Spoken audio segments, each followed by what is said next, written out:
sedition, rebellion. This is the heritage of the American patriot. Those revolutionaries who stood on principle to fight against tyranny no matter the cost. And that spirit lives strong today in the activists and freedom fighters who fight against the authoritarian state. Each in their own way, each with their own mission, united for the cause of freedom. I had the idea to run on a platform of fuck the police prior to actually winning the primary. I mean, AOC is a drama queen and she's full of shit. They said, you don't get to tell us no, we're the state health department, and I said, hell no. You brought a freaking guillotine. People already pushing back in ways that didn't even need any votes to be cast. I'm not ratting on anybody, and I did what I did, so you're going to have to give me what the law says you have to give me. You want to make the world a better place? Have some babies and raise them to not be stupid. Hope I don't get canceled talking to you. These are the people whose stories I'm here to share. I'm Justin O'Donnell, and this is Subversive. Man, governments are not going to like this shit.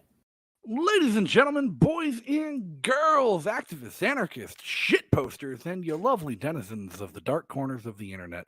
Thanks for tuning in to another episode of Subversive. As always, I'm your host, Justin O'Donnell. Before we get started, just remember whatever platform you're listening on, whether YouTube Live, Odyssey, Spotify, Apple Podcast, Anchor, or on the air at LRN.FM, you can help grow the show by liking, commenting, subscribing, and most of all, sharing with your friends. And if you enjoy the content, you can join the insurgency by visiting patreon.com/O'Donnell. Again, that's patreon.com/ODONNELL. And make sure to check out our sponsor, SneckSwag.com, for all your favorite Subversive merch, including some brand new designs, t-shirts, hoodies, coffee mugs, and more. Again, at SneckSwag.com, you can get my personal favorite in this week's collection, the There Is No Political Solution shirt, because let's face it, politicians have failed us, and rabbits and bunnies with maces are the only solution to change the system. So head on over to SneckSwag.com to get yours today. And if you want to keep in touch between shows, follow me on social media and join our community Discord channel where you can chat with other fans of the show at any time. All these links can be found in the description of the video or podcast you're listening to, so make sure you check them out today. And today we get a doozy, and we don't really need an introduction, I think. Normally you guys are kind of going used to my intro soliloquies where I postulate on all of the craziness going on in the world this week and what we're going to talk about, but I think we're going to get right into it by bringing on and joining us tonight two of my favorite Tulsi Gabbard campaign staff members from the past turned to the dark side, because let's face it, we've got drugs, guns, and hookers. We got David Fite, and the one and the only, the man, the mustache, and the legend, Reed Coverdale. How's it going, guys? Just got to do one correction. Not turned to the dark side after Tulsi.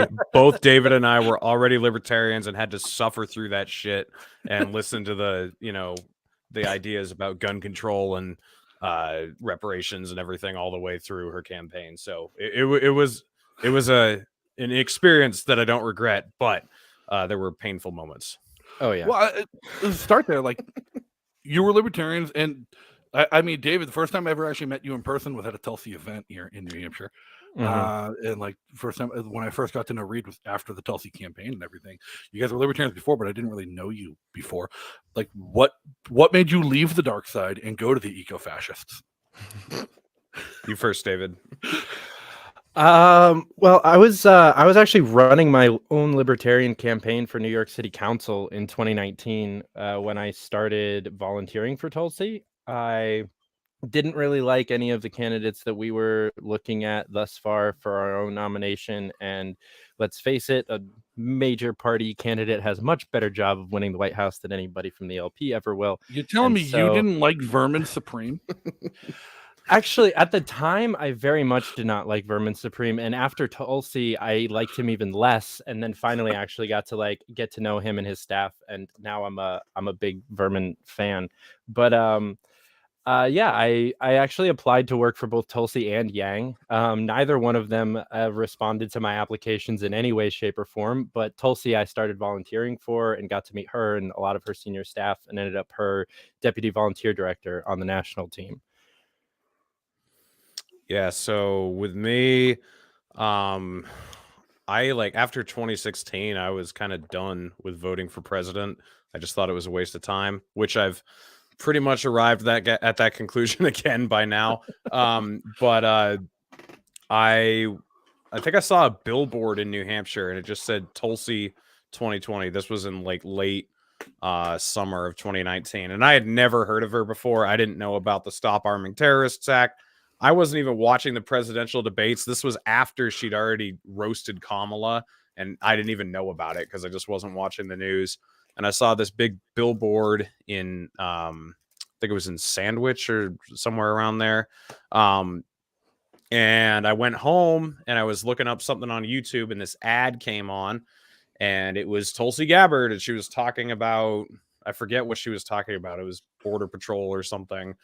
And so I was like, who's that? I had no idea if she was running. I don't think I even knew if she was running for president or what, if she was a Democrat or a Republican, just no idea. I just realized she was an attractive woman who seemed to have somewhat of an idea of what she was talking about. So I went to her campaign website, and I was like, oh, okay, this person's kind of interesting. And then I found this hit piece about her by, who wrote it? I'm trying to remember who wrote it, but it was supposed to be a hit piece like, Tulsi Gabbard doesn't think that we should be arming Assad in Syria. And I was like, based. So I delved into it a little bit more, and then found out about her going there back in 2017 or 2018. I forget which year it was, and meeting with Assad and everything. And I was like, what? And then I found out about the Stop Arming Terrorists Act that she introduced, that Rand Paul was the only senator to co-sponsor with or introduce it into the Senate. And then I just looked more into her views, and I was like, all right, there's some weird shit here and there, like gun control and off fossil fuels act. Like, yeah, but she's like really way better than everybody else on this war stuff, which has always been my number one issue. And then even beyond that, like, I feel like people don't give her credit. She wanted to free Julian Assange and pardon Edward Snowden, and she was also for completely abolishing the war on drugs. She wanted to legalize all drugs. She was good on freedom of speech. She's good on like civil liberties, and then even some other stuff like school choice she was reasonable on. She supported school choice. So I don't know, it was an interesting campaign. And then she came to New Hampshire, and I went and met her, and I got to talk with her for like 5 minutes, and I felt like talking to her, she was a real person. She just seemed so sincere and so kind, and she didn't give me just this polished politician answer. She gave me like a thought out response, and so then I joined the campaign. The first time I met her was at an event in Concord. Well before she decided to run, she was just visiting New Hampshire and like doing the thing where like, aha, you're thinking about running, because why else do you visit New Hampshire in January, the year before an election? Right.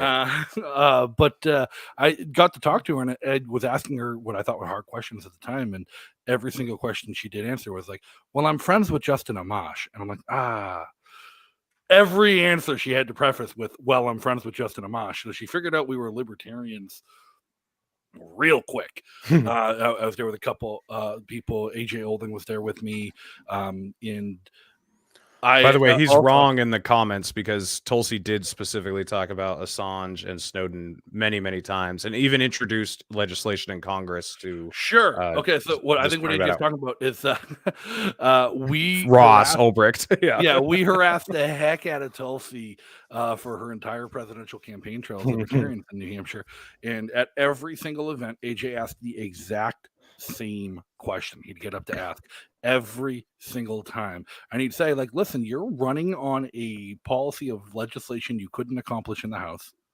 and the president doesn't actually do legislation. And everyone running for president is running on a legislative agenda of stuff that they failed at for the past few years already. But one of the things the president can do day one is sign pardons and like lift the burden of the criminal justice system on people wrongfully imprisoned and wrongfully accused. Have you started to make a list of people that you would consider pardoning, and how high on that list are Ross Ulbricht, Julian Assange, and Chelsea Manning? Every single time he asked that exact same question, until the day of the day of the New Hampshire Democratic State Convention. She was speaking at Murphy's Tap Room here in Manchester, New Hampshire. He gets up to ask a question. He makes it like a few words into it, and she just stops. She's like, I know who you are. I know what you're about to ask. We don't have time to deal with this. I'm running a damn campaign. And that was like, Murphy's Tap Room after the convention, because I was there. Yeah. I just had the terrible vegan spread. That doesn't narrow it down at all. No. But no, but like I think going to the chat, I think like Katie Nicole, one of my favorite Pennsylvanians, brings up like the heat of the issue right now. You talked about how like she was great on war, she was great on Syria, she was great when it mattered at the height of things like ramping up and Obama looking to start a war, or Donald Trump looking to fall into a war. Like, and she was right when it mattered most, being anti-war. And Tulsi says now she's on a mission to endorse every Republican war hawk across the country. She came to New Hampshire to stump for Don Bolda. She's now going to Arizona to stump for Blake Masters and Kerry Lake. Like, she seems to be just kicking herself up to run as the new pro-war Republican darling. Yeah, well, the thing, I mean, Scott Horton correctly pointed out that she is not actually anti-war, and she never has been. She's just been anti-stupid war. So she's been like, and he explained it really well. She served in northern Iraq in the Iraq War, the second Iraq War, and she was fighting with Al Qaeda, and the same men that she had been fighting in that war, we suddenly decided we wanted to arm against Assad in Syria. And so she was like, wait, holy shit, those are the same guys that were just shooting at me 2 years ago. And now you're trying to tell me they're the good guys and that they're moderate rebels that we're going to use to oust Assad. So she was like, no, fuck you. And so, and then she didn't want war with Iran, and she didn't want like war with Russia, war with China. This is all pretty basic shit, though. Like, if you really step back, it's like, okay, she's not really anti-war. She's just not a dumbass. Like, she really actually knows what she's talking about because she served over there and she's a major in the army. So she's just not a retard like so many of these people. But she does want to fight like a global war on jihad. And, she fully supports the war on terrorism. And when you see her 9/11 takes, it's pretty hard to tell her apart from Dick Cheney. It's like they attacked us because of their Wahhabist, Salafist ideology, and they hate us because we're right. So maybe she's not a warmonger, but she's kind of a racist. Well, she's Hindu. She's Hindu, so that plays into the Islamophobia a little bit. But I don't think it's so much I don't think it's so much Islamophobia as it is like just blaming. Well, I guess it is Islamophobia, but there's no real way to sugarcoat that one. That is. It's just dumb. It's just dumb. Like, I don't even like saying it's racist. It's just stupid. I don't think she has anything against Arab people, but it's just the idea that this crazy ideology has just swept them to attack us for no reason. It's the same thing George W. Bush told us, and she hasn't really evolved on that. So they hate us because of our freedom. Then how come they still attacking us? Yeah, seems like they'd be tired of it by now. Yeah, they totally won too. Yeah, they took our freedoms. It's crazy, but no, like Don. I think the craziest part is though, like the candidates she is stumping for now: Don Bolda, Kerry Lake, Carolyn Levitt. Did you even see the content of her press conference today? I didn't bother looking it up. I was gonna go. I RSVP'd last night as a media outlet, but I decided to bail, so I didn't go. Yeah, something about the energy crisis, but who knows? Because Carolyn Levitt doesn't have any principles to stand on, and nothing that she actually believes that the Republican Party hasn't told her. And Tulsi's been historically bad on energy, so like, who knows where she's going to land on that? But yeah, just for context for everybody, 2 years ago, Tulsi wanted the Off Fossil Fuels Act, which would have us off of fossil fuels by I think 2050. And then she was anti-nuclear energy. So it's like basically what Europe's going through right now is the Off Fossil Fuels Act.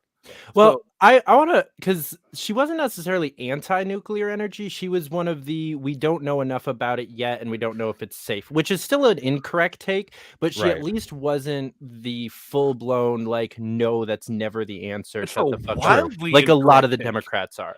And so, Yeah. like, to say we don't know enough about nuclear energy is a wildly incorrect take. I mean, Agreed. those of you who followed the show for a long time, you know I'm a nuclear energy stan, and for some reason I have autistically dove into that research, and that's like a hill I'll die on. But Michael, like most anti-nuclear activists, can't even name a climate scientist. They'll talk about like climate science, blah blah blah, but they can't tell you one climate scientist and what their opinion actually is. Michael Schellenberger is someone everybody should follow. He writes for Forbes. He ran for governor in California, and he's a climate scientist, and he's a former anti-nuclear activist who's like turns tables, and he's like, no, I was lied to. I was brought up once I actually started doing the research. Nuclear is not only the best, the safest, the cleanest, the most reliable, the only path forward. It's literally the only form of energy production where the harmful byproducts aren't released back into the environment. It's the only form that doesn't rely on have intermittency issues, that doesn't rely on mass storage capacity that we don't have. It's the only way. And he wrote an article in Forbes a couple of years ago titled "How Chernobyl, 3 Mile Island, and Fukushima Prove that Nuclear is Safe." Because they're the 3 worst possible nuclear disasters, literally the worst possible cases. Do you know how many people died in Fukushima from radiation poisoning? 0. Do you know how many people? Yeah. Do you know how many people died in 3 Mile Island from radiation poisoning? Also 0. 0. Do you know how many people died at Chernobyl from radiation poisoning? 30 or something. Every single one that did was a firefighter who went into the fire after the meltdown. Nobody who evacuated died. And in fact, they've studied the they've studied the statistical rates of thyroid cancer in Ukraine and Belarus since the Chernobyl meltdown, and they're actually lower than on average elsewhere in the world. So there hasn't been any fallout from Chernobyl long term. So she's a hippie. We get it. Like, she has no idea what she's talking about. Autistic tangent path, but now she's running around the country stumping for warmongers. And I feel like a lot of the reason libertarians even gave her the time of day 2 years ago was because of the war issue. Well, as bad as she was on everything else, and let's face it, she was pretty terrible. Well, not everything else. Like I said, there were a few things, but what brought me to her was the war on drugs stance. She was the only person up there saying legalize it all, not just weed, and maybe some other like mushrooms, like all of it. End it all. The war on drugs needs to be over tomorrow. Sure, legalize cocaine, re-legalize cocaine, as I'll say, oftentimes, but war is the one issue that gave her the light of day with the last vestiges of the anti-war movement. And now she's running around campaigning for a guy who's running in a race with 2 of the worst warmongers possible. I'm going to play a quick 40-second video for you guys in the audience. If you haven't seen this was on Twitter a while ago, but just a take of what we're dealing with here in New Hampshire for our Senate candidates. And what we've seen from Russia in particular recently is truly outrageous. What boggles my mind, Steve, is the fact that we haven't gone all in on this already. What we know we have to do is continue to confront and hold accountable foreign nation. Things that we should consider doing is increasing sanctions against Russia. It's not a time for pause right now. We need to get in there and we need to help them on the ground. And we can't take any pressure off China either. We got to go after China. But everything's on the table.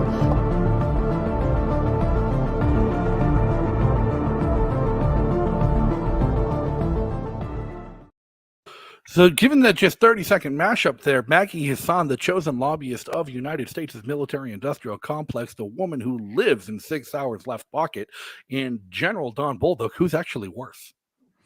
Yeah, I mean, people were telling me that Maggie Hassan is just like a partisan warmonger and that at least Don Bolduc is an independent thinker. That's a pushback I've gotten from a lot of Tulsi supporters. And I was like, Don Bolduc on Fox News, if you watch the full clip that you were showing pieces of there, he later says, we have columns of Putin's troops lined up, ready to be interdicted, which means we see lines of tanks and artillery and shit, and we should airstrike them. That's what he's saying. And then the correspondent to the Pentagon for Fox News came on the show afterward and had to clarify that Don Bolduc does not speak for the Pentagon because what he was saying was too nuts. And they're like, whoa, this is not, Like, I don't know if Maggie Hassan has actually said anything where the Pentagon has to come out and be like, well, actually, that's a little too insane. We don't actually think that. Also, I just want to point out, it is like physically impossible for someone to reach the rank of general while still remaining an independent thinker in any way, shape, or form. Right. For anybody who's unfamiliar with military rank structure and how it works, like if you're an officer in the U.S. military, once you get to the rank of like major or above, it's all political. Like you can rise from lieutenant to first lieutenant to captain to major, just basically based on being there and doing your job and not sucking. But if you want to go from major to lieutenant colonel, you got to know people and you got to worm your way in. You want to go from lieutenant colonel to colonel. Yeah, that's why Tulsi plateaued at major. Yeah, Tulsi's a lieutenant colonel now. She's a lieutenant colonel now, yeah. Yeah, but she's getting better at politics. Yeah, right. But to be promoted from colonel to general actually requires confirmation by the Senate. And it's not, you're no longer right? you no longer just have to be political within the ranks of the military. You have to get approved by U.S. senators. Yeah. And be political with them. And to talk about Tulsi, she's recently been promoted to lieutenant colonel. She's also recently left the Hawaii National Guard. She's no longer with the Hawaii National Guard. She's with the U.S. Army's Civil Affairs and Psychological Operations Command based out of California. Yes, it's true. And she also did special operations in Africa, which I found out, I think it's on Baldock's Twitter page. It says that right in his bio that he also served special forces in Africa. So I don't know when he retired, how long ago it was, but there might have been some overlap there. And maybe they're friends because of that. Maybe that is, I mean, a lot of these endorsements are military endorsements she's making. So I don't know if they're just friends or what's going on here. But yeah, I mean, if you watch her video for why she left the Democrat Party, first of all, I'm going to say there's nothing about the Democrats that she says that isn't true. It's all like, yeah, no, that's pretty accurate assessment. But she says, above all, they're leading us toward nuclear holocaust and they're a cabal of elitist warmongers. It's like, okay, if that's the most important thing about them. And then on Fox News, every time she's on, she says like, nothing else matters. If we all blow up tomorrow, this is the most important thing.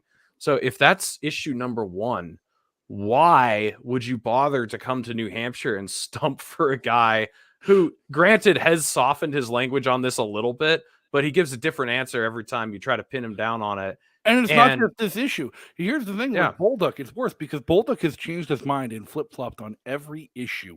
Every time. Like Trump won the election, it was stolen, to 2 days after winning the primary. Oh no, Biden's the legitimate president. Like, wherever you fall on that, I think the election was still lie fucking nonsense is idiotic myself. But like, pick a lane, stick to a lane, with and it. like even if you do honestly change your mind, just be like, nope, I'm sticking with this. Here's the thing. The problem is, but he has changed his mind on issues like that 5 times. He's changed his mind on abortion a couple times during this campaign. He's changed his mind on other foreign policy. And he flip-flops back and forth depending on what crowd he's talking to. But that Fox News interview, he was brought on to Fox News under the pretense of saying, hey, we want to interview you as a general about your military experience regarding the war in Ukraine. He was prepped specifically for that. He wasn't on the fly. It wasn't a town hall where someone caught him with a hard question he wasn't prepped for. He was coached probably for hours prior to a 2-minute appearance on Fox News. And what he had to say was, let's go to war with Russia. Yeah. And then on his campaign website, it still has the stuff about China, how we need to like really go after China and counter the CCP. And then he says he wants to go after rogue nations like Iran and North Korea, whatever the fuck that means. What is going after them? And then when we pulled out of Afghanistan last year, he went on the news a few times to just say that we shouldn't be leaving. It wasn't this could be done better or like this is a catastrophic strategy on how to remove ourselves. It was, just like in 2013 and 2014, when I said we shouldn't be leaving, the strategy shouldn't be to get out of here. It should be to contain the country. That's what I still think. So he didn't want us to leave Afghanistan in 2021. He still wanted us there. Yeah, to be fair, the day that I woke up to find out the news that the U.S. had abandoned Afghanistan was one of the happiest days of my adult life. Like, I woke Right up, after January 6th. like real close there. Like, like I woke up, like I saw the news, shed a little bit of a tear. I'm like, I'm watching the helicopter leave the U.S. embassy and like flags being tattered, and the first thing I thought of was the picture from The Fall of Psychot. I'm like, well, that's so similar. Familiar. Like the first thing I did was call Adam Kakash. I'm like, hey, let's me, you, and Scott Horton do a thing like about this. Like, this is important, and like, absolutely, we lost that war, but we need to own the fact that we lost that war, and like we lost that war 15 years ago, right? Like, yeah, I mean, yeah, the pull out. The other thing is like, so many people, I know you know this, but so many people fuck this up. Like the whole reason the pullout was so catastrophic was because there was a deal. We're going to leave in May. And then Biden comes into office. He's like, actually, fuck you. We're leaving in September. So then the Taliban was like, all right, whatever. And they just like pushed at their normal rate anyway. And fucking, that's why all the crossover happened. And people are like, this is, and then people are saying this is why Putin went into Ukraine, because he saw how weak we were in Afghanistan. Ignore all the weapons we've pumped into Ukraine for the last few years, and like the coup we did, and all that shit. That has nothing to do with it. It's just John in the chat brings up a good point. We actually lost a war in Afghanistan in the 80s. That's true. So, well, we created the enemy that we spent the next 30 years fighting against. It's absolutely wild. It's crazy. Like that perspective, we lost it in the 80s. People talk about like Russia now, all the money, the weapons, everything pouring into Ukraine, and now the push now Tulsi supporting candidates to want us to go to war with Ukraine. Let's talk about how that really is the greatest threat we actually do. Like Tulsi is correct when she goes on news, right? When she goes on Fox News and when she talks about this is the greatest threat we're facing, she is 100% correct. Oh yeah, no, I mean. People talking about a limited nuclear war or whatever. Limited nuclear war. And they try and justify it too. A couple there's an article that's getting circulated around. It's actually written a couple years ago, but it's just now getting popularity and traction going around on Twitter. But the title of it was like a Salon article, some super leftist outlet. Would a limited nuclear war slow down global warming? I saw that one. It could speed it up real quick if it becomes unlimited. Right. And today somebody asked me on Twitter, it's like, do you really think Putin's going to start a nuclear war? I'm like, no, but Biden might. Yeah. Like, that's the crazy part. It's absolutely crazy because we're living in a world like the whole purpose of nuclear arsenals, and like you read history, the whole purpose of a nuclear armed military was mutually assured destruction. It was to keep each other from calling each other's bluffs. And like we've been at the precipice historically so many times with the potential for these missiles to start flying and the world to literally end. I think both Russia and the United States have the ability to literally end the world, but Russia doesn't actually have the ability to win a ground war against one of its smaller neighbors.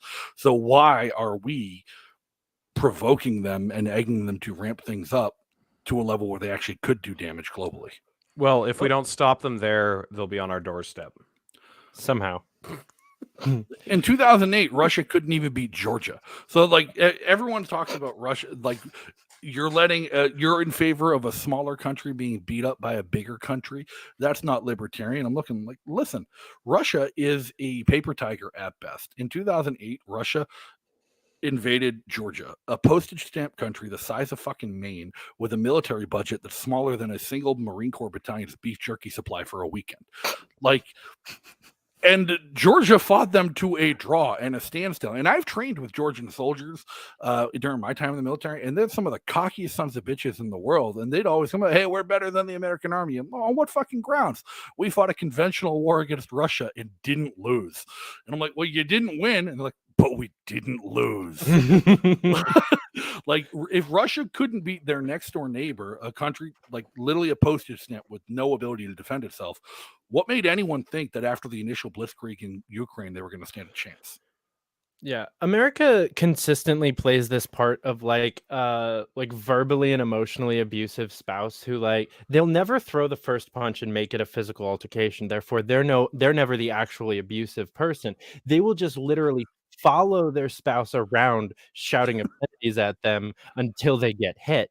And like and then, oh, look, he hit me, and play the victim card. That's what we've done pretty much consistently throughout all of this. We will push every single button humanly possible, except for the nuclear button, just so that they will push it first, and then we can blame them. But in this world, like you're saying, like there's no winning this. Once somebody pushes one of those red buttons, humanity goes extinct. Right. And nobody, even Tulsi, as right as she is, isn't talking about like what led to this, like what actually led to this situation. Like you can go Well, back. you know why? Because you look back at 2014 and she was supporting everything that led to this situation. Like a lot of people don't want to talk about that, but there's videos of her in 2014 saying we need to protect Ukraine so that Russia doesn't like feel enabled to take over Eastern Europe. Or I mean, the polar opposite of what she's saying now, she was saying 8 years ago. So yeah, but no, speaking of principles, Kevin's trying to get us back on track in chat. Principles, that's the name of the episode, the name of the show. We've talked about like Tulsi's turn on her principles. What made her attractive to libertarians, what made her attractive to independents, people outside of the political realm, was her standing on her principles, bucking the establishment, and saying what needed to be said when she was right at the time. And now she's completely fucking turned on that. And she's turned on that so hard. And she's campaigning for warmongers. She's campaigning for people who want to send your children, your families, your friends, and your neighbors to die in a European war. Like, this is an unforgivable sacrifice of your principles for some unforeseen political gain, probably to be Trump's VP candidate in 2 years. Who knows?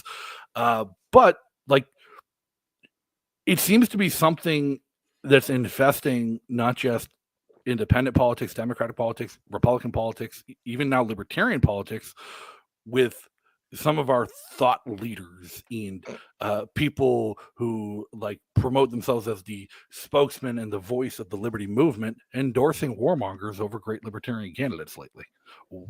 Why? Well, they were 12 shots in. Go ahead. Yeah, they were 12 shots in.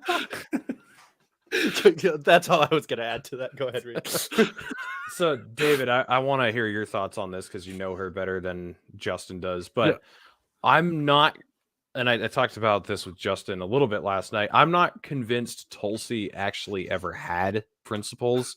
And what I mean by that is like she would be so correct on a few things, and then something else that should have been in line with that thought process was just way the fuck out of whack. So she was talking about how important our civil liberties were and everything. And then when COVID first kicked off, she went full blown authoritarian for a few months. Like she was angry that the governor of Hawaii wasn't locking the state down quickly enough and that he wasn't instating a travel ban and a quarantine for people coming in and off the island.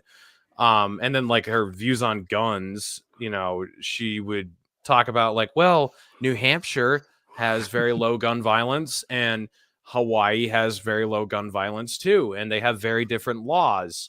So let's ban assault rifles. So let's ban assault rifles. It's like you were really close for a second there. Like you were almost there, but so like I'm not like I feel a little bit less betrayed and more like, yeah, I don't know. This kind of makes sense in the grand scheme of things. I mean, not this particular endorsement, especially Baldick. I think he's the worst out of the bunch that she's endorsed because that does seem to fly in the face of exactly what she's saying even now about nuclear war. So I don't really understand that at all. But as far as like turning on her principles, I'm not convinced she had any. But what do you think about that? Well, so I don't think that it's not that she didn't have any. It's that they just were never what we wanted them to be. She's always been very good at adapting rhetoric and talking points and dog whistles for whichever group that she's talking to, even us. She's really good at if she knows that the crowd is got a lot of libertarians in it, she'll talk a little bit more about the like Fourth Amendment kind of stuff and civil liberties and all that other stuff. She's very, very good at dog whistling to whatever group that she's in. And I think too many people mistake her dog whistling for her actual beliefs. And so Does she have actual beliefs? That's the question we're trying to get at. That's what I'm trying to I figure think out she too. does. She has been pretty much a solid, principled, hippie right-winger patriot. Like That's she was raised a Republican in a Christian-ish Republican house, in a very like conservative mentality. She's been a conservative her entire life, but she dog whistled to Democrats for almost a decade, and people mistook that for her being a liberal, and she never was. She was never pro like Well, LGBT I read her or first Substack pro-abortion. article. She was just libertarian-esque on those issues and was like, you do what you want. I'm still super conservative, super patriotic, super nationalistic. And so I think a lot of these opinions, they might not be what's obviously best for the American people, but what's subjectively best for the American country, and the kind of lies that we all get told growing up, like we have to beat the terrorists to save America, is a lie that I believed for 2 decades, right? And she's just still kind of believing it. And I don't think that that's a flip-flop. She's always been very naturalistic and patriotic, or nationalistic. Well, as Jonathan's pointing out, David's describing a sociopath while arguing for why she's a hippie and not a Fed. Like earlier in the chat, I mean, like Benza's been saying, she's been saying Tulsi glows since day one. I will say, you mentioned how you wanted to work for either Yang or Tulsi earlier on in the show, like somebody on the outside, somebody trying to say something. Yang is definitely a Fed. Listen, until last night, both Tulsi and Yang followed me on Twitter. Now only Yang does. Tulsi unfollowed you? Tulsi unfollowed me after I tweeted about her being reassigned to Psychological Operations Command and asked whether or not what she was doing was an op to dismantle the last vestiges of the anti-war movement. So, Rip. Yeah, I don't know, but she unfollowed me. I didn't even tag her in that one. But as of this morning, she no longer follows me on Twitter. But she still knows who we are. She recognizes people. You tried to go and have some conversations with her in Bolduc this weekend and yesterday even. What happened there? Yeah, so for those who don't know, all 3 of us plus another like 10 people tried to go to a town hall that Baldock and Tulsi were speaking at. And the intent was not to disrupt it, but to go there and kind of crowd the audience with a bunch of us so we could ask the same question over and over again. Like, Tulsi, why are you supporting this guy? And then also throw other stuff in about like, hey, you were expelled from the debates. Don't you think Jeremy Kauffman should be allowed into the debates too? But instead, there ended up being like 500 people there or something.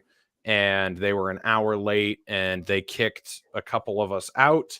And they definitely knew there were a bunch of us in there. And so the event running late and then the heavy number of libertarians in the room pushed them to decide to not do a Q&A after the event. And they just went straight out the back door. So we didn't really after kicking people out ahead of time too. Yeah. Like they screened going in. Like I walked in with the camera. Which, to be fair, one of the guys they kicked out was Jeremy Kauffman. I mean, it fair, wasn't like sure, nobody, whatever. But like I was walking in with the camera, and one of the campaign staffers recognized me, I guess, and just stopped. It's like, "Where are you going with the camera, Justin? What media outlet are you with?" And like, none of your business. And it doesn't matter. Like, media is media. This is the town hall. I'm here to film. And like, then he like, did you RSVP? I'm like, yup, go check. And they couldn't find reason to kick me out, but they did relegate me to a media box and told me I couldn't move. Yeah, we followed all the rules. Anyway, the next day she was doing a few events. She was doing one in Laconia and one in Conway with Baldock, obviously, at both of them. So the one in the one in Laconia, it was a super crowded deal at a restaurant. And I was there with another friend who had worked on her campaign, and we didn't even make it inside. We were just standing outside, and they did pictures at the end, and we were standing like 20 feet away from her and Baldock. And then she turned and she saw us, and she actually came over and gave us both a hug. And the campaign manager for Baldock was visibly confused because he knew who I was, and he saw Tulsi like come over and give me a hug. He was just like, "What the heck?" But Baldick was way over there, and she didn't really have time to talk, so she just went back and kept doing the pictures. And I was like, all right, I'm going to go to the town hall tonight, and if this is really a town hall, I'm going to be able to ask questions. So I show up at the town hall in Conway, and the campaign manager and the political director see me in line, and they both come over to me and say, hey, we need to talk to you. So they pulled me out of the line and said, what are you doing here? Like, why are you here? And I said, well, I'm here to ask questions just like I was yesterday. And they said, are you going to make a scene, or what are you going to? And I said, I really don't plan to. I plan to just ask a question. And they said, well, what are you going to ask him? And I said, well, I have questions about his foreign policy stance, and he was going to come on my podcast, but this weekend I was told that he's not going to make it. And so I figure if he's not going to come on my podcast, I just go to an event and just ask him directly what he thinks and hear what he has to say. And they said, all right, well, if you're going to cause trouble, we can disinvite you. And I said, well, I mean, it's your event, so you guys can do whatever the hell you want, but I haven't given you any reason to kick me out. I've been completely civil at every event I've been to. Tulsi came and gave me a hug at one of the events that I was at. So like, there's really just like no precedence for kicking me out. And they were like, all right, how about this? Look, we'll get Baldick on your podcast instead of like you trying to ask a question here, because there's probably not going to be time for questions anyway. And I said, all right, deal. Like if you will get Baldick on my podcast, I'll just leave right now. I won't even go in. And so we exchanged phone numbers, and he did hook up last night. He did text me some more information. And so I'm really holding them to that. And I'm going to be calling them every day, making sure that happens. So I don't know. There you go. They definitely did not want me in that town hall, even though I really was not planning an outburst. I was planning to just ask a question. Have you ever been kicked out of a candidate's event before? Nope, that was the first time. And I technically wasn't kicked out, but I was definitely asked to leave and, agreed to with stipulations. Here's the thing, like, I've gone sort of out of my way to be recognizable by Democrats and the left here in New Hampshire. Like, I've run for office, I've run for Senate, I've run for Congress, I lobby on bills a lot. I've been on television, I've been on WMR providing commentary and state and nature politics here. And, like, I'm very active and abrasive on Twitter to New Hampshire Democrats. They know who I am. I remember being welcomed with open arms at a Pete Buttigieg rally, welcomed with open arms at Tulsi rallies, welcomed to any Democrat campaign. If I just wanted to go in just to ask questions, they didn't even ask or warn us not to cause a scene. Like, the more people, the merrier. Come ask questions. Like, this is the first hostility I have ever gotten from the staff of a candidate of any party going into their events was Don Baldick, and that's as a constituent. Yeah. Like, it's crazy. Like, the fact that we've been recognized as kind of like people to be kept out of, like, no, you need our votes. And I think Republicans, at least in New Hampshire, should realize they can't win a statewide election without a libertarian voting base. Yeah, that's actually what I told the guys last night. I said, look, I am a libertarian, but you can't win this election without libertarians. You're behind Hassan in the polls, and you need to give us a reason to vote for you. So if you want to give us a reason, let me talk to him or whatever. And I don't know. We'll see what happens. And I mean, if he comes on, I'll be very fair. I'll let him answer everything I ask him, but I am going to ask him the tough questions that, because, dude, you were there. Oh, both of you guys were there. It was the most boomer cringe, like fucking evangelical thing I've been to in decades. Hey, listen, like I'm going to give Baldick credit on one thing, and it was one of the more impressive things I've ever seen at a campaign rally. That man has definitely led a rally before. We're going to just leave that for what it may be. But usually a politician at this level, this late in the campaign, just has a stump speech. They give chalk. It's line by line, same speech, every event, every town hall. Let's go. Moving on. Questions. Let's go. Like, Ron Paul has been given the same speech for like 20 years at this point. It works. It's good. Don't fix what's not broken. Just keep hammering it home. And Don Baldick didn't have a single line of that speech prepared. And it was the most boomer-con, patriotic, nationalist thing in the world. But he was legitimately Kaiser Sozeing that speech off the walls of the church as we were going, and he would point to what he's like, let's talk about that thing right now. Okay, let's talk about that thing right now. Yeah. And, like, it was wild how Yeah, it was good. charismatic that man actually is, which is terrifying because he's a warmonger, and we know what happens when you get a charismatic warmonger. All of a sudden, you're not allowed to make 6 million jokes anymore. Oh my god. You don't forget that wonderful little like 2.5 foot standing leap he did onto the stage at the beginning. That got a standing fucking ovation. Yeah, that was awesome. I gotta admit, I love him as a person. Like, he seems great. But he's fascinating. Yeah, exactly. Great, definitely interesting. Like, it is wild. Like I wouldn't want to have a beer with him, but I might be curious to see what he says when he's drunk. The best line of his speech was, "The U.S. military has saved more lives than it's taken." That's my favorite one. I don't even remember which part of the wall he got that from either. Yeah, I don't know. Probably the thrown out freedom is one. we the people. Yeah, Bunch of inside jokes for no one watching gets. But for what I was saying about, they need a libertarian voter base to win in New Hampshire. And I think this is why Republican, like, people ask me all the time when I'm promoting the Free State Project, like, what do you mean New Hampshire is the most libertarian state? You guys keep electing Democrats to your federal seats. I'm like, yeah, because the Republicans won't listen to us. Won't listen to the libertarians at that level. And so they can't win without us. We have that much of a grip on the state. And I felt so vindicated today when the AARP's Senate poll came out. And they put out their voter demographics. They did not include the libertarian candidates in this poll, which is unfortunate. But they did ask a question in the poll: do you identify or not as a libertarian?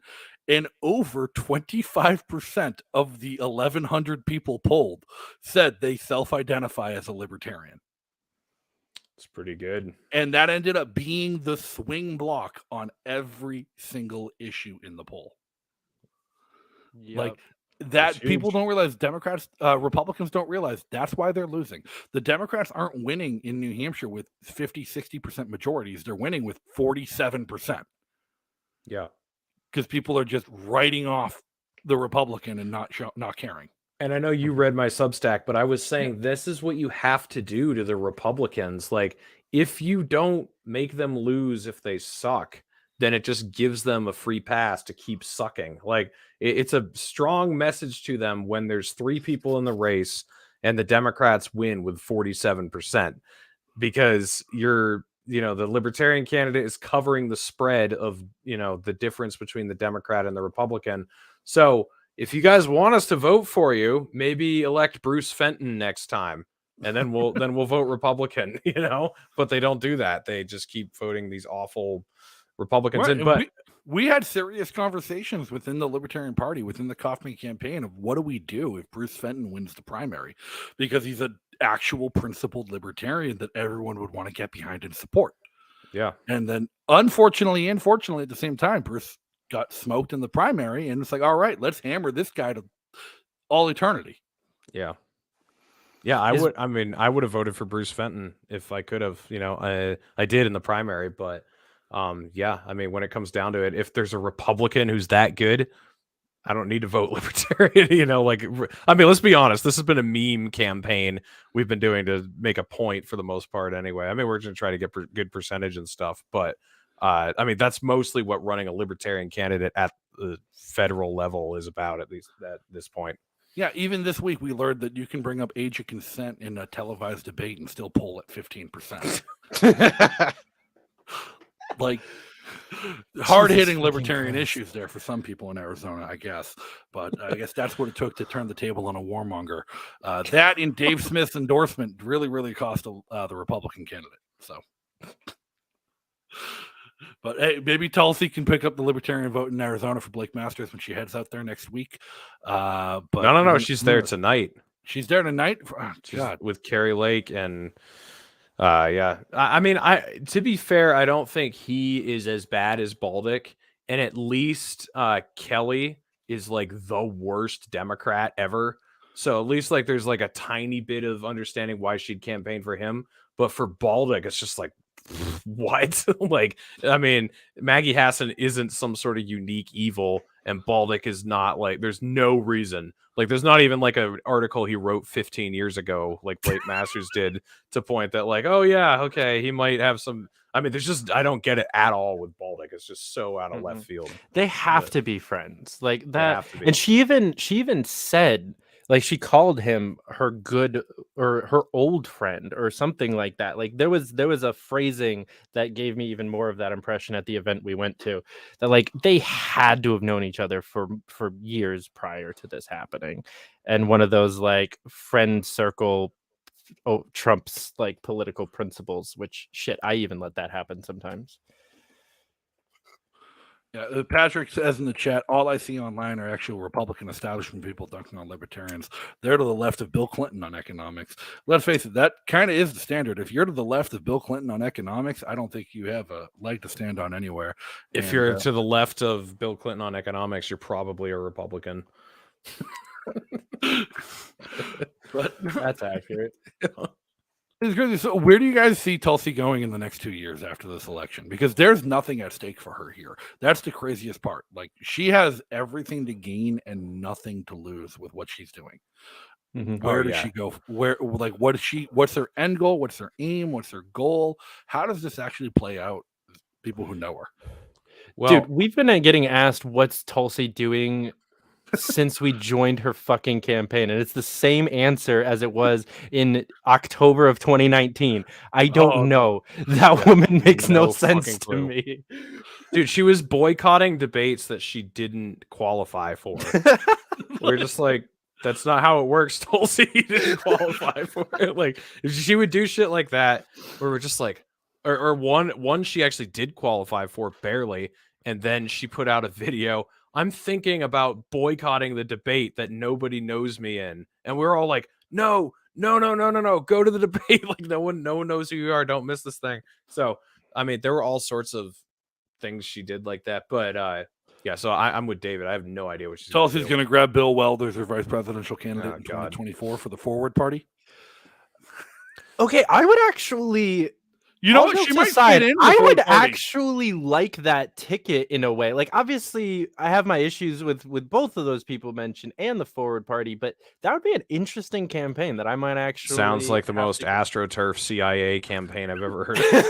Like, listen, Tulsi might actually make sense as a Forward Party candidate. Let's think about it. Yeah. She's the candidate with no principles, and they're the party with no platform. Their entire platform is not Republican or Democrat. It's like, oh, what are you running on? Voter choice. Okay. Yeah, but they are running on nuclear war, which, I mean, Ed McMullen and fucking Liz Cheney, you know, that they like. Yeah, and they're running to the right of Republicans in Utah and to the left of Democrats in New York. Like, how is that a party with any kind of platform or principle? I mean, isn't that what we usually do? Yeah, I was going to say, to be fair, we could do that too. Yeah. Right, well, the other right and left. Like, they're running. It's the bad right and left, not the good right. Not like the drugs and no war. It's the nuclear war and, like, you know, communism. Crazy taxes. Yeah. Like, it's absolutely wild to me. Like, maybe that's what we finally get the fourth quadrant filled out in the World's Smallest Political Quiz. Like, we'll make the bottom, like the top of the Nolan chart is libertarian, and the bottom, everyone's like, well, what's that? I'm like, the Forward Party. So I don't think she'll, I mean, I have no idea because she's completely unpredictable, but I feel like if she wants the Republican VP spot, she's got it. I mean, everyone at these events was talking about that, and everybody's been talking. People were talking about it in 2020 when she was campaigning for president as a Democrat. They were like, why doesn't Trump get rid of Pence and have Tulsi become his VP? So I think, like, she won't even, I mean, if that happens, why would she even bother with the Forward Party?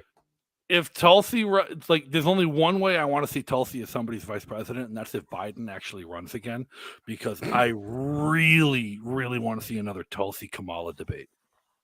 Ooh. That's the only positive that can come out of it for me. I mean, one of my most viral tweets in history, the thing that blew up my Twitter to start with, was in the middle of that debate just tweeting, looks like a Hawaiian knows how to roast a pig.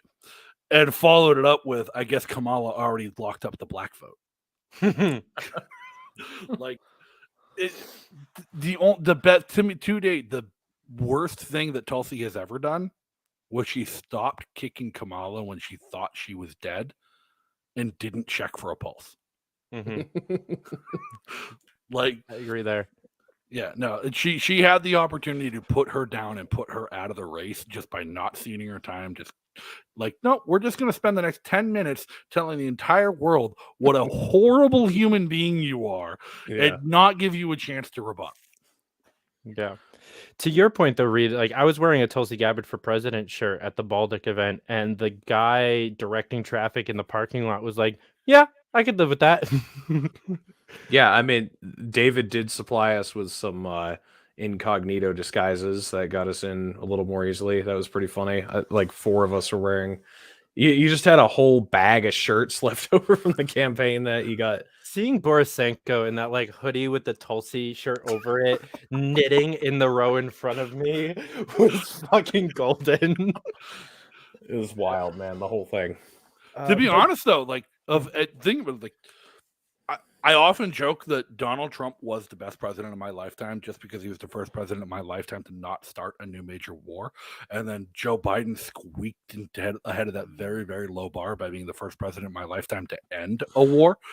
Even if it wasn't by choice, like even if it was forced on him, like he ended a war. Joe Biden is somehow squeaked by that very low bar to be the best president in my lifetime. Tulsi wouldn't be bad comparatively. I go back to Bush Sr. So it depends on if Joe Biden starts a nuclear war before he gets out of there or not. Right. Like, although I could be wrong. If you look back in history, the candidate that has won like every presidential election going back as far as I can remember until Joe Biden, it was the anti-war candidate. Well, no, because Joe Biden was advocating ending the genocide in Yemen. So technically he was a little bit more anti-war than Trump by the time Trump had already been president 4 years and what he was saying he was going to do. Not if you look at his record or anything, but like, yeah. So what I'm getting out of this is we need to vote for the fucking, if we had voted for John McCain, maybe things would have turned out good. Is that what you're saying? Like, would they have turned out worse?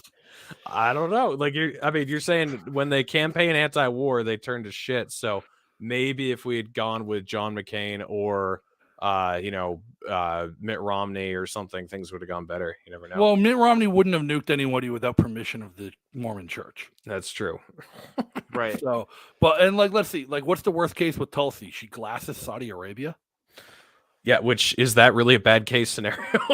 Like Israel gets caught in the fallout. Like, oh shucks. Yeah. To answer your question about the Forward Party, though, I don't think she'll ever go to a minor party. That's why all of the people, even back in 2019, 2020, that were talking about her maybe joining the LP, I don't think that's ever going to happen. She had her one run as a nobody, as a like bottom feeder and like bottom of the polls, and I don't think she will ever do that again. And I don't blame her for that. Like, she went from the Democrats' rising little darling to being completely on the outskirts. She fought through that for a couple of years until giving up. I don't think she's going to put herself back in that kind of a political scenario. Let's be honest. The Republican Party is also on the precipice of a major schism. Like next year, like in the next few months, we're going to find out whether or not Trump or DeSantis, like who's going to be the immediate jumping front runners to run. Can we all agree that it doesn't matter which one of them it is, as long as there's a primary campaign where they just beat the shit out of each other and we get to watch? Because that is going to be some fucking great entertainment. Sure, but I think then you're going to have some dark horse like Evan McMullin type of conservative who like tries to unite the party. Like, you might have Chris Sununu and Charlie Baker jump into this. Like, you might have like some crazy moderate, like, I'm a popular Republican in a blue state by being respectable, like kind of a Republican. Sounds familiar. Sure. Like, but I think the Republican governor in a blue state. Like, look how divisive Republican primaries have been. Like, look at the CD1 race here in New Hampshire. We had 5 different flavors of MAGA and a couple, like one soft libertarian and a couple like establishment hacks. And they split that vote 8 ways. Nobody, like, Carolyn Levitt won that election with like 30%. Like the Republican Party is not unified, and I think there's enough people on the right and in the Republican Party who are not looking for another Trump run, who are not looking for another Trump-light DeSantis run, that it could cause a schism in that party. And if the right candidate steps forward on a new line without the baggage of the Libertarian Party behind it, without the popular sentiment of what a libertarian is, and just runs like a down the middle race, there's a chance that they could get that infrastructure, get the 50 state ballot access, and pull a Ross Perot in the next election. I don't think it can happen with the Libertarian Party because too many people have preconceived notions of what a libertarian is. Agreed there. But the Forward Party is new enough. They're popular enough. They're threatening to match the Libertarian Party in fundraising and infrastructure building in their first year, what we've been doing for 50, because they've gotten the celebrity movement. They've gotten the So what you're saying is we should reach out to Meghan McCain and see if she wants to become a libertarian? We'll ask her on the Christmas card. We're going to send her a Christmas card. So we'll leave that message on the back. Yeah. I mean, I could be wrong about this, but I think DeSantis is going to be the next president. I'm like almost 100% sure. And I've thought that since last year. And I think if you have a DeSantis Gabbard ticket, it wins win 32, 35 states at minimum. It would just crush Biden. It'll win the Harris. install vote. Yeah, dude. I mean, it's everything Republicans want. DeSantis is Trump without the baggage. Even though, I mean, don't get me wrong, he still sucks on all the issues, but he's just, he's like the tough guy who could get up there and command, but he's not fucking retarded like Trump. And then Tulsi is hot and she's a veteran and she loves God and America. So there you go. You got the perfect duo for the Republicans. And then we're going to get a Dave Smith press conference where he tells everyone, listen, I'm here to vouch for Ron DeSantis. So at the end of the day, that's what they care about. No, but I think it'll be interesting. Tulsi, it will be terrifying and fun to watch all at the same time the next 2 years. Well, see, like I've gotten to the point where I'm like, it's fine being friends with her or whatever, but I don't care about her political shit anymore. I'm just like so over it that now I can just watch and laugh and kind of enjoy the fucking ride as it goes, because I don't have any investment anymore. So like when she like endorsed Carrie Lake and said I was just like, oh my god. Well, speaking of endorsements, she did this whole big shtick about I'm independent, I'm leaving the Democratic Party, and very, very specific, I'm not a Republican, I'm not joining the Republican Party. Has she endorsed a non-Republican yet? Not that I'm aware of. And she's endorsed some of the worst of the Republicans. Yes. There are multiple like notable, decent, independent candidates running across the country in various races, like winnable races in a couple of these. I mean, shit, my mayor here in Syracuse, New York is an independent running for re-election. Even some of the ones with like alternate win conditions, like Shane Hazel in Georgia is going to force a runoff. And like he's going to force a runoff, and he was forcing Stacey Abrams to make concessions during the debate. Right. That's the power of libertarians right there. Right. Man. Like Mark Victor is going to cost John McCain Jr. the election in Arizona. Like this is the point I made. Like, because a lot of people have been agreeing with Dave Smith that we should just support him. And my argument is like, even if you are going to vote for Blake Masters, at least pretend you're not going to, unless he fucking like gives concessions of some sort. Like, I mean, why not? What do you have to lose? Like, I mean, might as well fucking extort them and scare them into being a little bit better. Like even Chase Oliver, who's like a pretentious douchebag 90% of the time, is running a great campaign in Georgia and forcing the two major parties to take libertarianism seriously. Yep. He did a great job in that debate against Warnock. Yeah. Some of those clips are fantastic. So Herschel Walker wouldn't debate Chase, but he would debate Warnock. I guess Herschel agreed to like one singular debate that had like pre-written questions and all this other shit, and that was the only debate that he would agree to. So he can't read, so they had to like he had get him to memorize the answers. And he still said, "I work with many police officers." He is the best example of why democracy is a bad idea. I love it. I hope he's president soon. I love that guy. Georgia is so amusing right now because you have their Republican Senate candidate saying, I am work with many police officers, while creating a video with some census worker saying, like, see, this is a real badge, I swear. And then you have the Democratic gubernatorial candidate saying that the heartbeat sound on an ultrasound is made up by men to control women's bodies.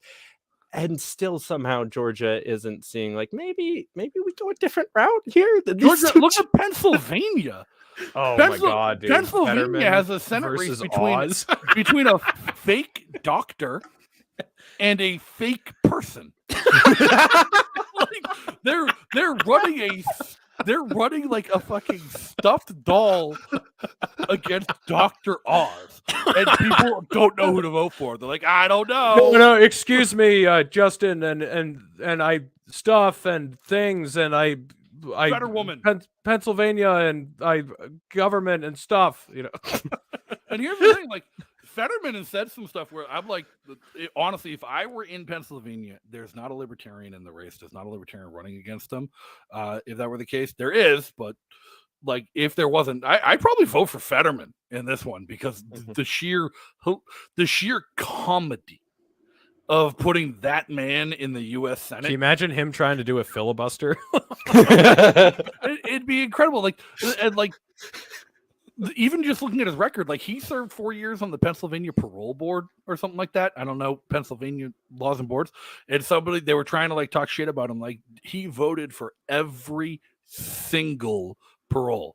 He voted yes on every single one. He's the only person on the board who never voted no on a single parole application that came up to them. Base? Right. And like, including convicted murderers and child rapists and like anybody. And like, when questioned about it, he's like, I don't believe in prisons. I'm like, okay, let's put this man in the U.S. Senate and just see what happens.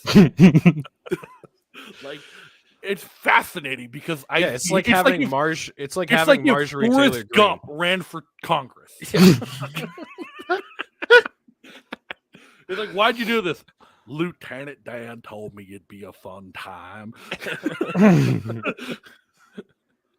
I like it. Who's winning right now? Anyway, is it Fetterman or Oz? I don't know. Katie Nicole, you're from Pennsylvania. Go to the chat. Who's winning? Not the polls. Who's actually winning, and who are your friends voting for? 'Cause I'm fascinated to hear. Like, you have a better pulse on Pennsylvania politics than any of us. You've actually won an election. But like, it's crazy, and like, that's the state where it's the old H.L. Mencken quote: as democracy matures, it'll more and more represent the people that it governs, and one day the people of this country will be overjoyed to find the White House adorned by an idiot. Like, if you're not on board with with democracy being the problem at this point in the game, you're just not paying attention. True that. Fetterman versus Tulsi. Who do you vote for? Oh, Tulsi. Listen, so I've been saying from the get-go, you can even go back and watch episodes of me and Reed from back when we first started our shows. I have always said that Tulsi is either the Resistance's greatest hope or the best actress and our downfall. Like, that. Is she Jar Jar Binks? Yes, that's perfect. Tulsi Gabbard is Jar Jar Binks.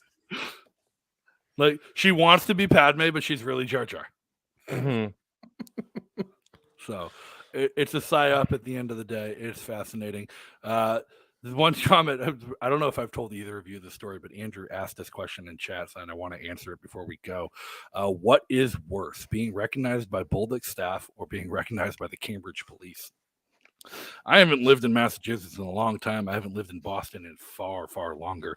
There is no reason a Boston or Cambridge police officer should know my face and know my name by any means.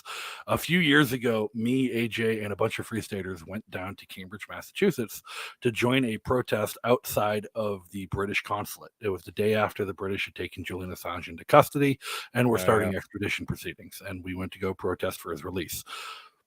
Antifa showed up to counter-protest us. because they heard libertarians have supported Assange, so that must be Assange is evil. And, it got pretty hostile for such a small protest encounter. There might have been like 50 people total on both sides of this combined, and it took like 15 Cambridge police officers to keep them apart. And they formed a line, and I was going back and forth from both sides. I had my cameras, I had my press badge. I'm like, I'm going to just take the opportunity for this, like to mingle with both sides. And got some great pictures. I was filming for Ford Fisher that day too. And all of a sudden, like the Antifa kids started attacking me and trying to push me into traffic.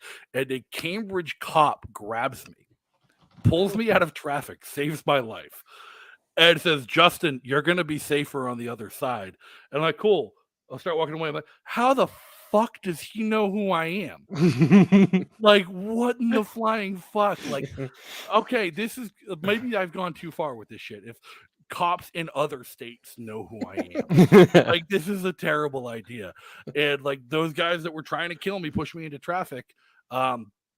A few months later, after that protest, we all went out to eat when we left, and with everyone who was at the protest. And one of the people there pitched us on this great idea he had. He said, let's host a straight pride parade in Boston. And unilaterally, every single person at this dinner was like, that's the dumbest idea I've ever heard. Why would you want to do that? That we're going to antagonize the left and force them to get violent. It's going to be the biggest troll ever. I'm like, that's even worse. Like, this is a terrible idea. Like, do not do this. A few months later, sure enough, they announced it. They're doing a straight pride parade in Boston. Milo Yiannopoulos is the Grand Marshal. They pulled it off. And I'm just like, this is asinine. So me and AJ, again, went down to Boston to meet up with Adam Kakesh and a bunch of other people to crash, troll, and protest the straight pride parade. We ended up on the other side from these same people. And I ended up getting dragged out by cops because somebody recognized me as a critic of the straight pride parade. And then outside, when things did inevitably turn violent, I do have a picture that I took with a Boston cop, a captain in the Boston police force, using his mace can, not to mace a little girl, but as like a weight, and just punching her in the face. And that started the whole riot. That's what happened. Like, and I'm sitting there in the middle with my cameras and I'm taking pictures, and all of a sudden I get this. I immediately realize what happens. I'm like, fuck, because all of the Antifa people around her, as she just dropped to the ground, instead of like going to help her, immediately reacted by reaching over the barricades and grabbing cops by the vests and pulling them over the barricades and going to the ground with cops. And I'm like, based. But that's why I love Antifa. Next thing I know, I'm on the ground with cops climbing over me and like everything going nuts. And then I start hear a chant. And I hear a huge chant coming from one side, just stay alive, stay alive. And I roll over, and it's just a wall of Boston riot cops marching towards us, clambering their shields, screaming, stay alive. And I'm like, we're all going to die. Like, in the next like 20 minutes, we are all dead, because that is about 400 Boston police officers who are chanting that they're afraid for their lives. Like, that is the single most terrifying thing I've ever experienced in my military career, my civilian life ever, was the entire Boston Police Department telling me they were afraid for their life. I'm like, that is horrifying. But we ended up like fighting and trying to retreat the whole time. I ended up getting maced and tackled by a cop. And Richard Manzo actually saved my cameras. Like, I will give him props. Sacrifice me, save the cameras, because I had all the footage and the evidence. But it was the same Antifa kids who were trying to kill me by pushing me into traffic several months later that saved me from Boston police that day. Damn. And for all I know, the same cop that saved me from Antifa that was trying to kill me. There you go. Friends in low places. Yeah, crazy. Katie answered our question. I'm in a red area, lots of Mastriano signs and Oz. No one likes Oz, but they hate Fetterman. But the polls are showing the Dems ahead. Shapiro isn't doing much campaigning. Mastriano wants full abortion bans, no exceptions. So that might go against him. Might? Maybe? How did this become the issue of the election? Dude, it's the Republicans. Because it was intentionally made the issue of this election. They overturned love Roe how- v. Wade on purpose. I love how stupid people are. Like, okay, the Democrats are pushing us closer and closer to World War III. A lot of the inflation is our fault, but it's getting blamed on the Democrats. So, and they have made it worse too. So perfect. We're gonna ban abortion. like just classic Republican move. Here's the thing. I feel like Republicans were handed a fucking layup by Joe Biden, and they decided to So pass easy. it to the other team. I know. Well, that's what they both do to each other all the time. Like they have the easiest fucking, but I don't know if there ever has been an easier time than there is for the Republicans right now. Like this should be so easy, but Barbie says it's doing all right for Abbott. You're fucking Texas. That's not America. Texas True. is not a normal place. Well, this is like the age-old adage of, if Tom catches Jerry, then the show is over. Like Right. the Republicans couldn't win in some landslide. Every single poll that's Well, let's going face it, on right now has how a many Republican 15 majorities- points ahead. That wouldn't happen. How many congressional majorities in presidencies have the Democrats had together since the 70s? Like Like how many opportunities have they had to codify Roe? a lot. A lot. Like the entire Bill Clinton presidency. Yeah. Mhm. They could And then have the gotten beginning Roe of the before. Obama administration, and then yeah. The Trump administration. Mm-hmm. Like they could have codified Roe at any time almost, and they chose not to. But they got 50 years of fundraising on Yes. Republicans want to overturn Roe. That's what it's all about right there. If you solve a problem, then you can't fucking campaign off of it. So, I mean, I was trying to explain that to someone with guns. I was like, the Democrats are never going to take all the guns away because then they can't fundraise off of all the dead school children every year. Like, that's what they got to do is be like, you got to take the guns so there's no shootings. And then the Republicans. Look what never- happened when they tried. When the Democrats got like they were forced to act because all of a sudden they had the majority and they campaigned on it. They're like, shit, they're going to call our bluff. Clinton passed an assault weapons ban. They made sure to sneak in a sunset clause. We'll make sure it expires Yeah, at the in end of the 10 term. years. Yeah. So it's absolutely crazy. But no, we've established politicians don't have principles. Fetterman is the future, and Tulsi's going to glass Saudi Arabia in 4 years. So You're trying to get people to vote for Tulsi by saying that? maybe It's she's funny, gonna get- like it'll the- get her some AI pack support. in the American zeitgeist, like everyone hates Iran. For me, it's Saudi Arabia. It's like, nah, like I don't really care about Iran so much, but Let's face it, like this entire election cycle has been a bait and switch of a distraction. Nobody's talking about the issues that are actually happening. Like we're on the precipice of World War III, closer than we've been since the Cuban Missile Crisis. Like in all reality, people are it's limited World War III. We're gonna have a limited World War. People are starving and freezing to death in first world countries in Europe because of power and food shortages. We have seen record inflation, and for the first time in 100 years or so, inflation that has hurt Americans hard enough where they feel it on a day-to-day basis. not So just in we their are going to 401ks. execute drug dealers and ban abortion. No, like I'm not even done yet. Yeah. I'm not even done. This inflation has been so bad in the United States that people are feeling it in the day-to-day for the first time ever, instead of just in their 401ks and their future Social Security holdings. That's where it usually hits people. But at the same time, if you compare the US dollar to every other reserve currency in the world, it is performing miracles. It is mooning compared to the euro, compared to every other currency in trade, which means that everyone else is doing 10 times worse than the United States. Like we're on the precipice of global economic recession, not just regional or localized economic recession. Like we are posed for the world to collapse. We talk about Iran. Iran is on the precipice of a civil war, and that's another nuclear armed country that can't decide which way it wants to go. They're not a backwards third world shithole. Whoa. Iran's not a nuclear armed country, unless you ask Netanyahu. Let's face it, Iran is a nuclear armed country. Whether or not they have ICBMs, they can put those nukes outside of the Middle East, probably a different question. But to say that Iran, some of the best engineering universities in the world in Tehran, it doesn't have nuclear capability is asinine. They can at least put a dirty bomb wherever the hell they want. Right. They have like really low grade uranium though, right? They can't That's like their only refine hang-up. it enough. Yeah. Yeah, that's their only hang up. But like Iran is not a third world shithole of a country. Right, They right, are right, yeah. An industrial second world country with Yeah. internet and global and like good infrastructure. Like them being on the precipice of a cultural revolution and a civil war, Arab Spring style, is not a good thing for the stability of the Middle East or the world.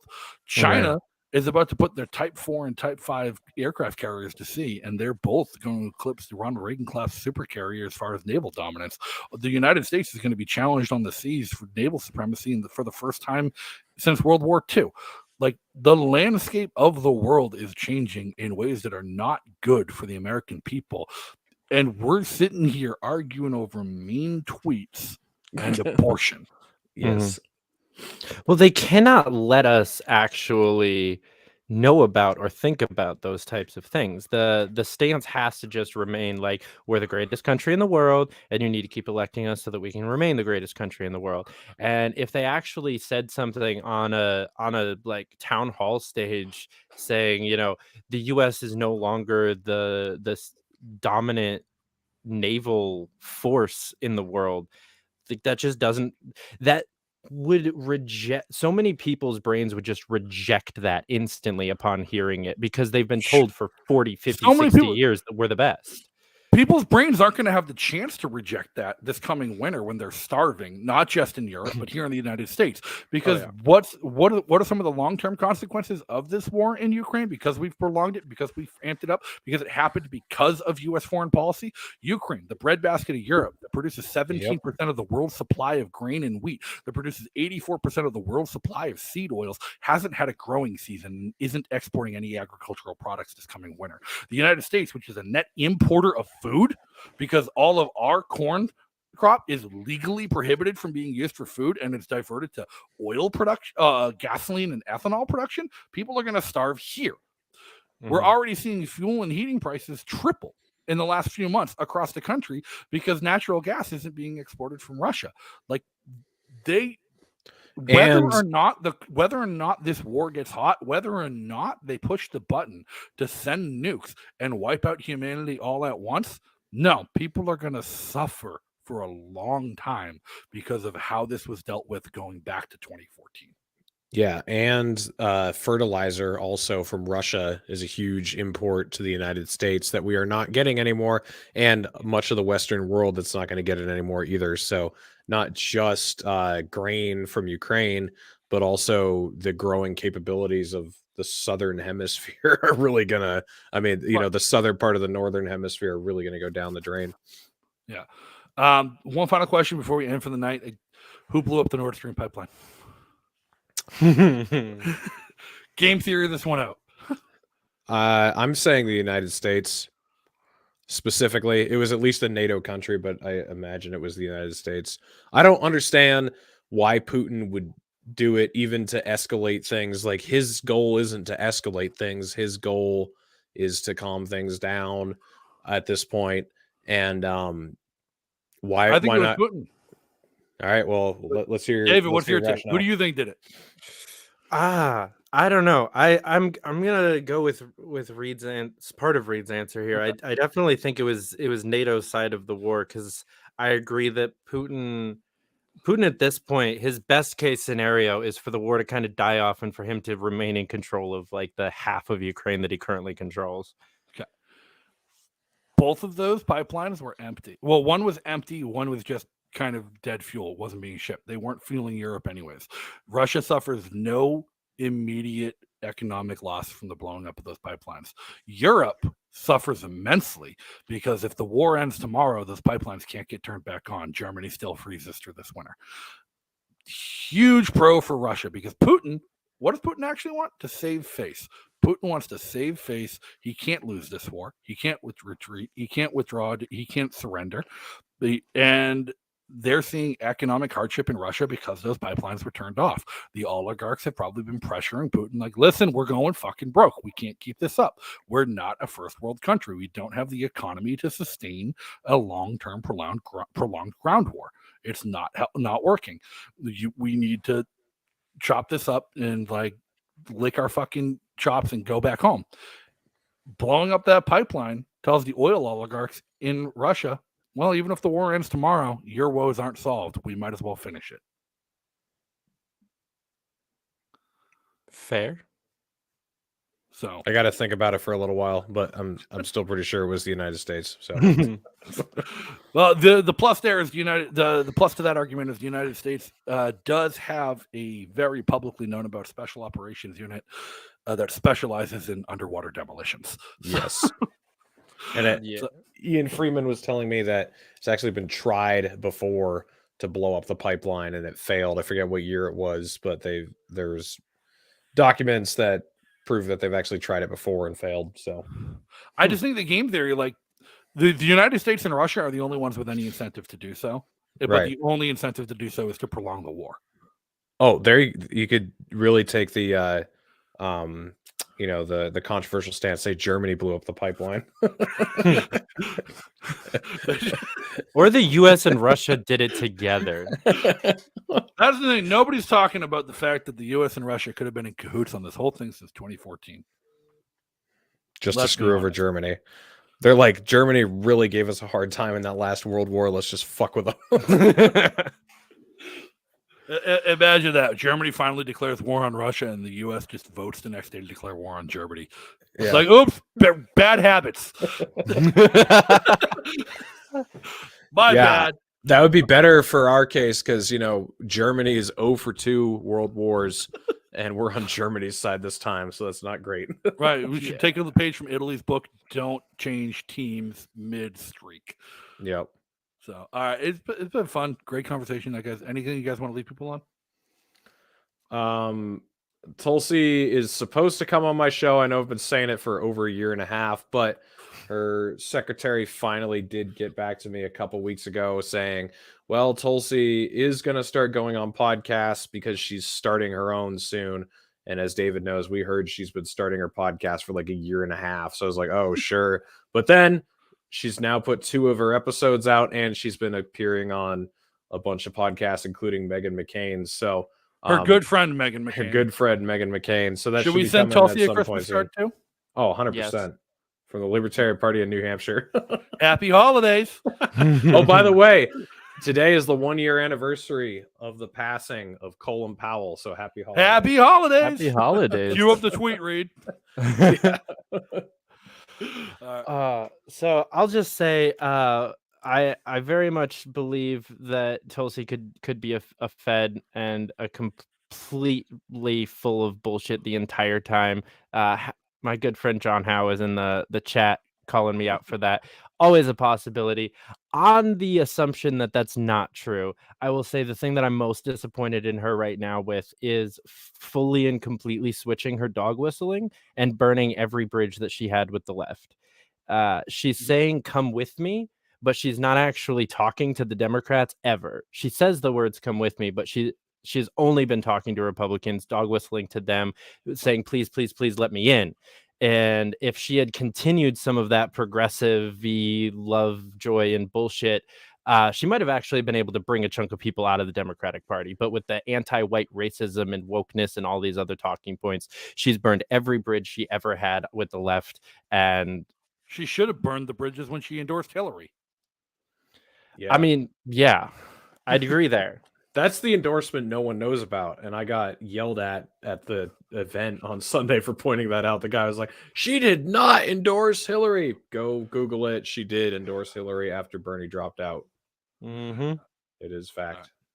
Right. So nothing has changed. Tulsi is Tulsi. Bolduc wants war. NATO justifying its own existence and the world on the precipice of its own end. What a way to end the week. Thanks everyone for tuning in. And until next time, at least try to be free. Thank you for tuning in to another episode of Subversive. Make sure to like, subscribe, and turn on notifications to get alerted every time we go live on YouTube. And make sure to leave some comments and reviews on whatever platform you listen on to let me know what you thought of this episode. And a huge thanks and shout out to our sponsors and the awesome members of the Insurgency on Patreon. If you enjoyed this content, you can join the Insurgency on Patreon by following the links in the description for patreon.com/O'Donnell.